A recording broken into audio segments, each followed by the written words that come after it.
सद्गुरुनाथ महाराज की जय।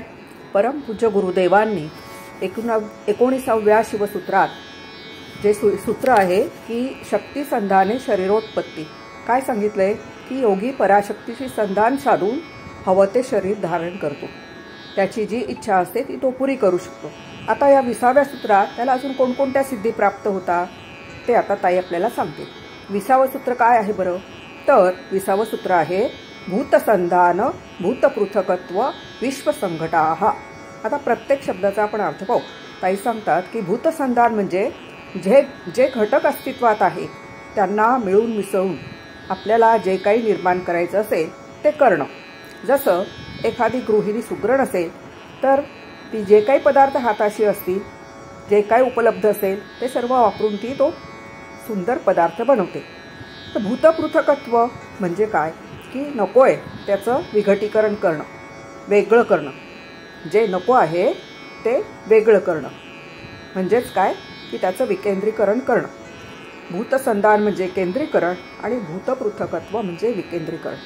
आता विश्वसंघटा म्हणजे विश्वामध्ये ज्या काही एखादी वस्तू, स्थळ आणि काळ यांनी दूर झालेली गोष्ट असेल किंवा एखादी वस्तू असेल तर ती योगी जवळ आणू शकतो। अशा या सिद्धी योगीला प्राप्त होतात। आता जे हवंय ते जवळ करता आलं पाहिजे आणि जे आड येतंय ते फेकता आलं पाहिजे, म्हणजे कार्यसिद्धी होते आणि योगीला ते साधतं। कारण पराशक्तीशी एकरूप झाल्यामुळे त्याला या सिद्धी प्राप्त होतात। योगी इच्छाशक्तीशी युक्त असतो, इच्छाशक्तीला इन्व्होक करतो म्हणून त्याला हवं तसं त्याच्याद्वारा होतं। अजून कोणत्या सिद्धी तो प्राप्त करतो बरं, तर योगी भविष्यकाळात काय घडणार आहे ते सांगू शकतो। त्यांना भूतकाळाच्या घटना सांगता येतात, तसंच जे काय हवं त्याची निर्मितीही ते करू शकतात किंवा हवी ती गोष्ट सिद्धीच्या बळावर उपलब्ध करू शकतात। ताई सांगतात की या सूत्रात सांगितलेल्या 3 गोष्टी गुरुभक्तसुद्धा साध्य करू शकतो। कोणत्या 3 गोष्टी, तर केंद्रीकरण, विकेंद्रीकरण आणि संघटन। त्या म्हणतात की अगदी साधा उपाय, श्वासोश्वास प्रत्येकाजवळ आहे ना, तो स्पंद आहे तर तो आपोआप होतो। श्वासामध्ये जर तुम्ही गुरुने दिलेला मंत्र गोवला तर तुम्ही कितीही अशक्त असा, दुबळे असता, त्या स्पंदाच्या शक्तीने अशक्तही सशक्त होईल।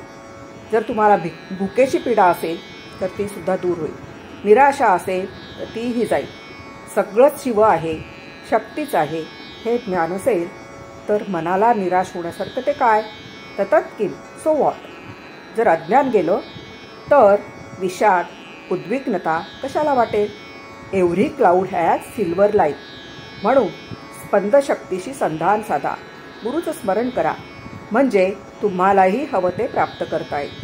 केंद्रीकरण, विकेंद्रीकरण जमेल, हवं ते जवळ करता आलं पाहिजे, नको ते फेकता आलं की कार्यसिद्धी साधेल, असं ताई या सूत्राद्वारा आपल्याला ग्वाही देतात। सद्गुरुनाथ महाराज की जय।